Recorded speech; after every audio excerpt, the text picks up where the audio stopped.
Hello good morning friends. Last time આપણે direct ઇનડાયરેક્ટના વિધાન વાક્યોનું indirect speech કરવાનું શીખ્યા હતા।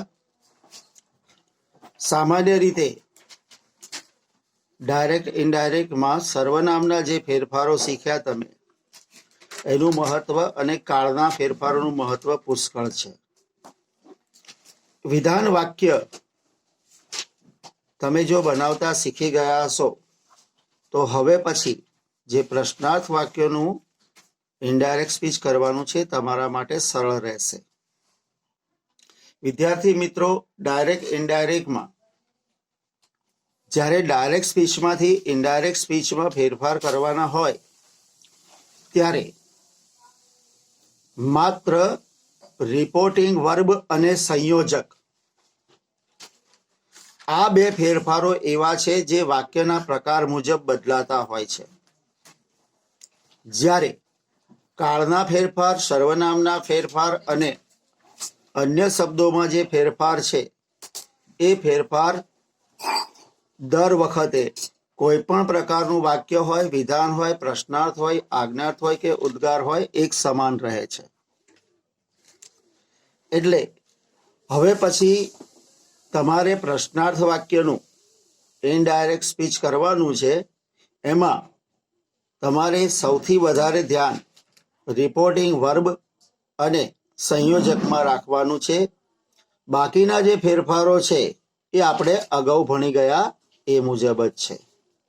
તો હવે આપણે શરૂ કરીએ છીએ પ્રશ્નાર્થ વાક્યનું ઇનડાયરેક્ટ સ્પીચમાં રૂપાંતર। સૌથી પહેલા જોઈએ આપણે રિપોર્ટિંગ વર્બમાં ફેરફાર। તો વિદ્યાર્થી મિત્રો, રિપોર્ટિંગ વર્બમાં જે સેડ કે સેડ ટુ હોય છે કે ટોલ્ડ હોય છે તો એના સ્થાને આસ્ક્ડ મુકાય છે। એનું રીઝન એ છે કે જ્યારે આપણે કોઈ વિધાન વાક્ય એટલે કે સાદું વાક્ય બોલીએ તો આપણે કોઈને કહેતા હોઈએ છીએ, રિપોર્ટિંગ કરતા હોઈએ છીએ। ધેટ મીન્સ એ કહેલી વાત હોય છે, તેથી આપણે ટોલ્ડ મૂકતા હોઈએ છીએ। પણ જ્યારે પ્રશ્નની વાત આવે ત્યારે પ્રશ્ન ક્યારેય કહેવાતો નથી, પ્રશ્ન હંમેશા પૂછાય છે। અને એટલે જ આપણે સેડ કે સેડ ટુ ના બદલે આસ્કડ મૂકીએ છીએ। ટુ આસ્ક એટલે પૂછવું। પ્રશ્ન હંમેશા પૂછાય એટલા માટે રિપોર્ટિંગ વર્બ તરીકે આપણે આસ્કડ મૂકવાનું છે। એટલે કે બોલનાર અને સાંભળનાર વચ્ચે આસ્કડ મુકાશે। એના પછી આવશે સંયોજક। સંયોજકમાં તમારે બે વાત ખાસ ધ્યાનમાં રાખવાની છે। વિધાન વાક્યમાં આપણે સંયોજક તરીકે કથન લખતા પહેલા ધેટ મૂકતા હતા, પરંતુ પ્રશ્નાર્થ વાક્યની અંદર ધેટ મૂકવાનું નથી। પ્રશ્નાર્થ વાક્યમાં ધ્યાન એ રાખવાનું કે જો પ્રશ્નની શરૂઆત WH કે હાઉ જેવા પ્રશ્નસૂચક સર્વનામથી થતી હોય, એટલે કે હુ, વોટ, whom, whose, why, અથવા તો how many, how much, how long એનાથી શરૂ થતું હોય તો એ પ્રશ્નસૂચક સર્વનામ ખુદ જે WH તમને સર્વનામ આપ્યું હોય, who, what, whom, how many, how much, how, એ પોતે જ સંયોજક બની જાય છે, એને જ મૂકવાનું હોય છે। એટલે કે તમારે બહારથી સંયોજક લાવવાનું નથી। પરંતુ જો પ્રશ્ન હેલ્પિંગ વર્બથી શરૂ થતો હોય, એટલે કે એવા પ્રશ્નો કે જેનો જવાબ માત્ર હા કે નામાં આવે એવા હેલ્પિંગ વર્બથી જે પ્રશ્ન શરૂ થતા હોય, જેમ કે do, does, did, shall, will, should, would, can, could, may, might આવાથી શરૂ થતા હોય તો સંયોજક તરીકે તમારે ઇફ કાં તો વેધર મૂકવાનું હોય છે। એટલે સંયોજક તરીકે યા તો ઇફ મુકાશે યા તો વેધર મુકાશે। હવે વાત કરીએ આપણે આગળના ફેરફારોની। તો મિત્રો પ્રશ્નાર્થ વાક્યમાં પ્રશ્નાર્થ ચિહ્ન આપેલું હોય છે, તો એ પ્રશ્નાર્થ ચિહ્નને તમારે દૂર કરી દેવાનું છે અને એ વાક્ય જે પ્રશ્નાર્થ છે એને વિધાન બનાવવાનું છે.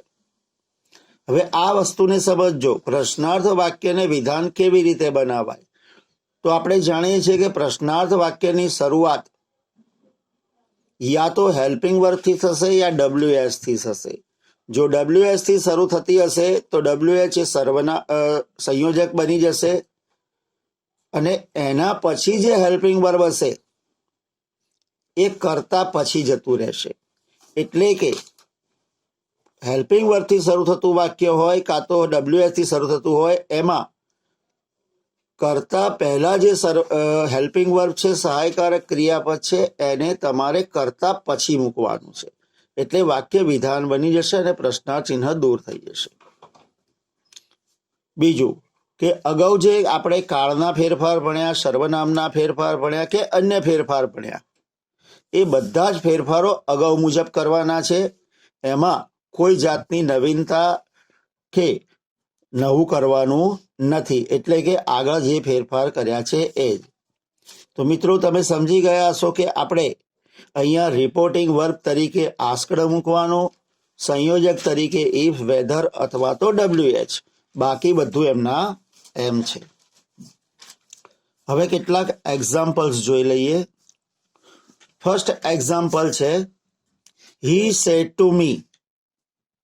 તો અહીંયા હી સેડ ટુ મી જે છે એની જગ્યાએ આપણે શું લખવાનું, તો કે હી સેડ ટુ ની જગ્યાએ પ્રશ્નાર્થ વાક્ય છે એટલે શું આવશે, આસ્કડ મી. તો હી આસ્કડ મી, સેડ ટુ ની જગ્યાએ આસ્કડ. હવે અહીંયા હેલ્પિંગ વર્બ થી વાક્ય શરૂ થાય છે એટલે આપણે મૂકીશું ઇફ. ડીડ છે એ ક્યાં જશે, કરતા પછી, એટલે કે કરતા પહેલા આવી જશે. હવે કરતા અહીંયા છે યુ એટલે સાંભળનાર, તો સાંભળનાર હું છું એટલે આઈ. ડીડમાં આપણે શું કરીએ છીએ, હેડ વત્તા ભૂતકૃદન, તો ડીડમાં શું આવશે, હેડ વિઝિટેડ. હવે યુ નું યોર થયું સંબંધક રૂપ, તો આઈ નું સંબંધક રૂપ થશે માય. વિલેજ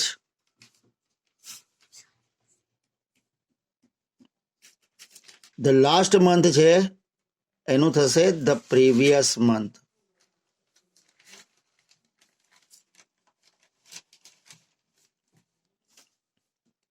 પ્રશ્નાર્થ ચિહ્ન દૂર થઈ જશે.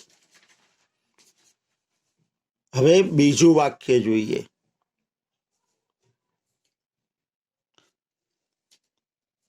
The bus conductor said to the passengers. તો આવશે the bus conductor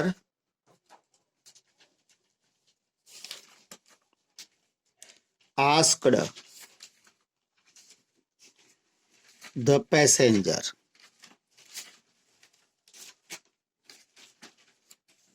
હવે અહીંયા should you stand in a queue? તો આપણે લખીશું if, you એટલે they, should stand in queue. My friend told me. તો અહીંયા my friend told નું શું થઈ જશે, asked me. અહીંયા પણ હેલ્પિંગ વર્બ છે એટલે સંયોજક મૂકીશું if. કરતા પહેલા આવી જશે યુ એટલે સાંભળનાર, સાંભળનાર છે હું તો આઈ. ઇઝ એમ આર નું શું થાય, વોઝ કે વેર, તો અહીંયા આવશે was. Going to attend The function tomorrow વધારાનો શબ્દ છે એટલે શું આવશે? The next day. એટલે કે કાળ અને અન્ય ફેરફારોમાં કોઈ બદલાવ આવતો નથી. ચોથું વાક્ય. The doctor said to the patient.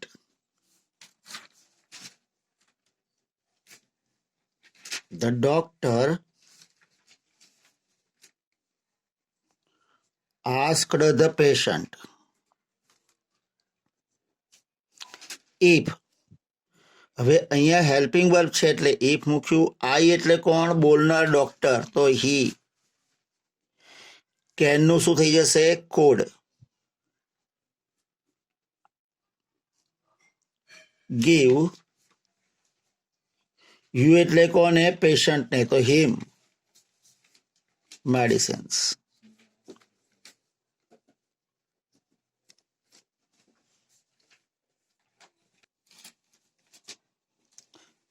The teacher said to the students. તો the teacher said to નું થઈ જશે asked. The students have થી શરૂ થાય છે, હેલ્પિંગ વર્ડ છે એટલે આવશે if.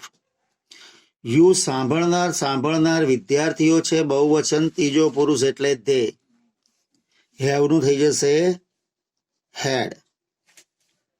finished. હવે અહીંયા યુ નું સંબંધક રૂપ યોર લખ્યું છે તો they નું સંબંધક રૂપ લખવાનું their. Homework. Next. Hiren said to નું asked.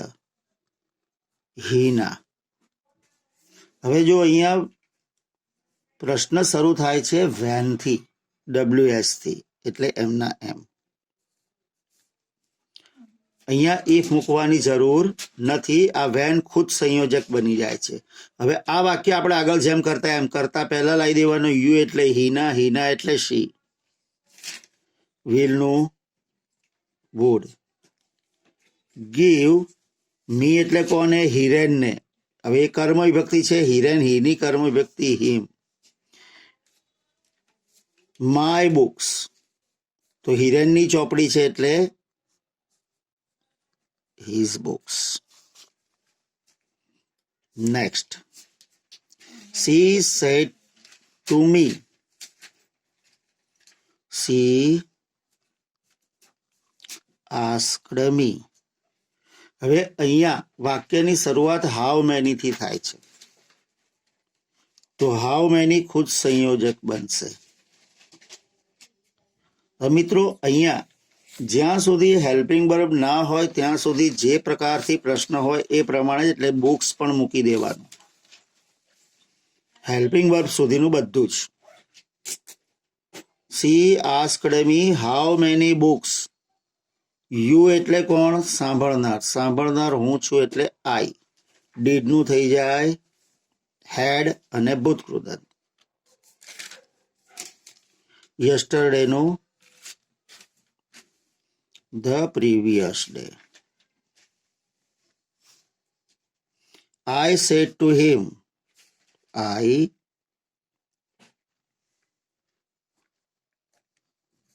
asked him.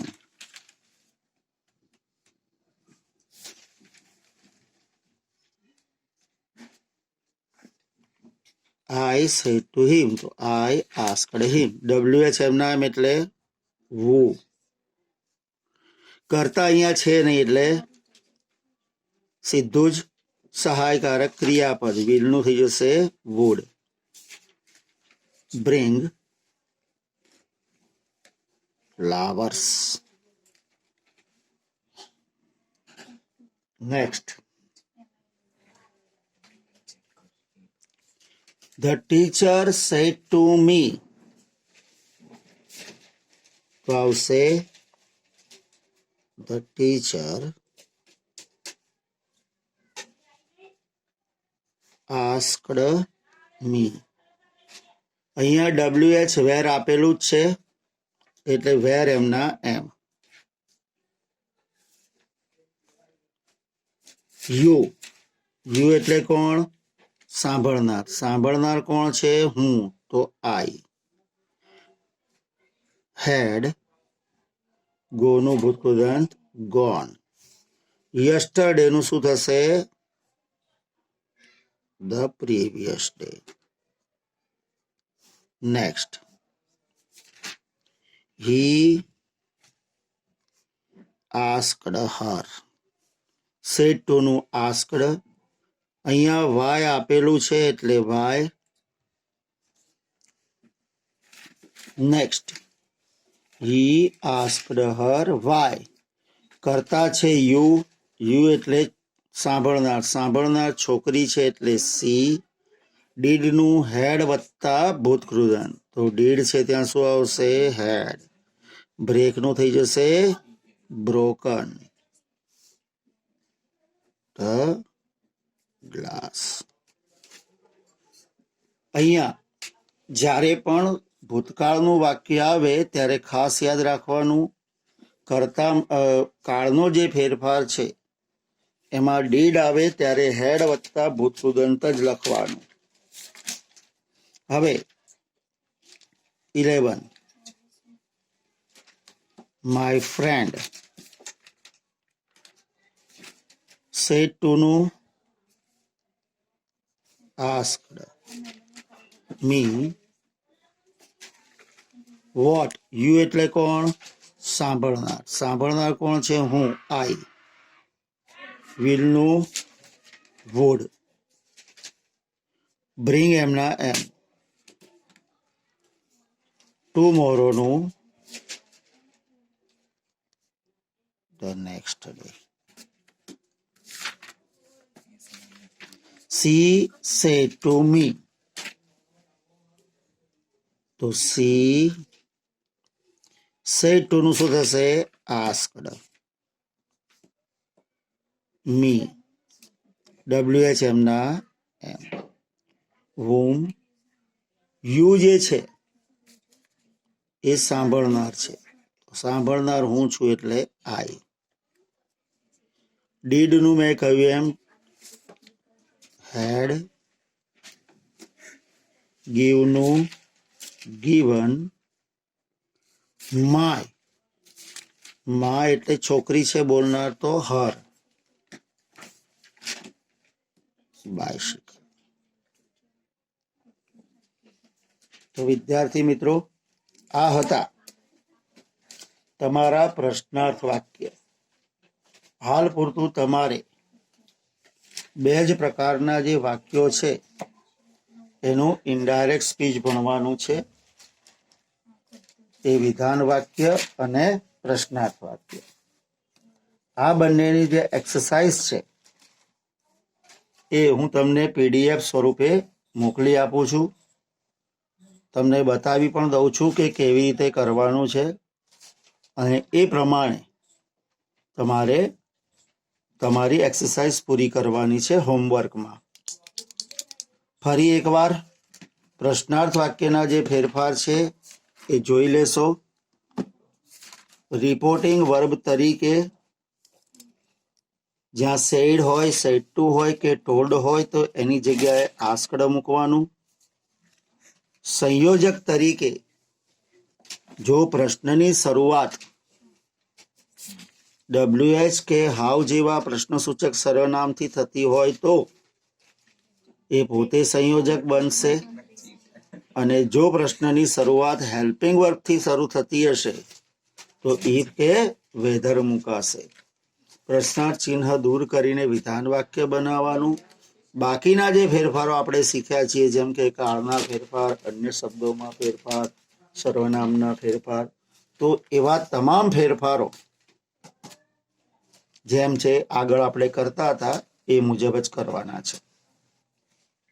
તો હવે આપણે તમારી એક્સરસાઇઝ જોઈ લઈએ.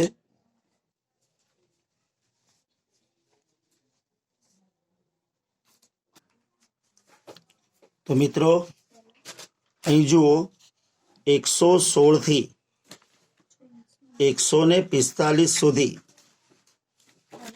તમારે પ્રશ્નાર્થ વાક્યો છે. આ પ્રશ્નાર્થ વાક્યોને તમારે ઇનડાયરેક્ટ સ્પીચમાં ફેરવવાના છે. અહીંયા વાક્યને આ ધ્યાન રાખવાનું, જો કેન, ઇઝ, વિલ, ડુ, આ બધા હેલ્પિંગ વર્બ છે, એટલે અહીંયા સંયોજક ઇફ કે વેધર મુકાશે. How many, how long, where, why, how many, which, where, whose, આ બધામાં પોતે સંયોજક બનશે. એટલે કે જો આ પ્રમાણે પ્રેક્ટિસ કરવાની, didn't, have, do, are, did, haven't.